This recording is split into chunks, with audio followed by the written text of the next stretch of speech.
Bir abi. Şimdi tabii İngiltere'de kurulmuş Zada takımını ziyaret ettik. Londra'nın hemen biraz güney tarafında burası Londra. Kuzey Londra'dayız pardon.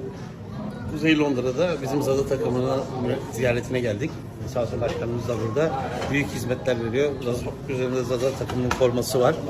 Fakat önemli olan başkanın Bingöl'de yaptıkları. Onunla ilgili Bingöl'de en son bir akademi vardı. 2018'de ilk kurulduğumuz zaman Londra'da hep hayallerimiz var. Hayallerimizin peşinden bir onu da 4 sene sonra ana yurtta kendi ülkemizde çocuklarımıza hizmet vererek altyapılardan oluşturduk. Allah bu sene kısmet etti.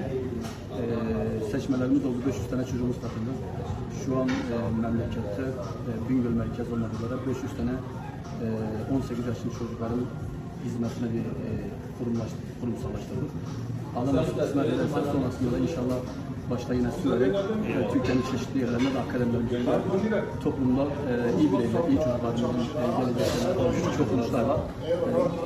Aslında tabii yine de her ne kadar toplumun her kesimine hitap ediyor. Takımın Zaza olmasına rağmen Kürtler, Türkler, Lazlar, Çerkezler hepsinin olabileceği bir yumadan bir spor çatısı altında toplanmak. Böylece hem Zaza isimde yaşamış oldu Zaza Spor Kulübü. Hem de bölgenin çocuklarına, Kürdüne, Zaza'sına, Arap'ına hepsine destek veren hayırlı bir kurum. Çocukları da hep kötü alışkanlıklardan uzak tutuyor. Uyuşturucudan, ilişkiler ve spora yönelik. Bu konuda da hepimiz başkana minnettarız. Teşekkür ederiz. Sağ olun. Rica ederiz. Sağ olun. Hizmetin Allah eksikliğini vermesin. Çok değerli bir hizmet. Rabbim yardımcın olsun.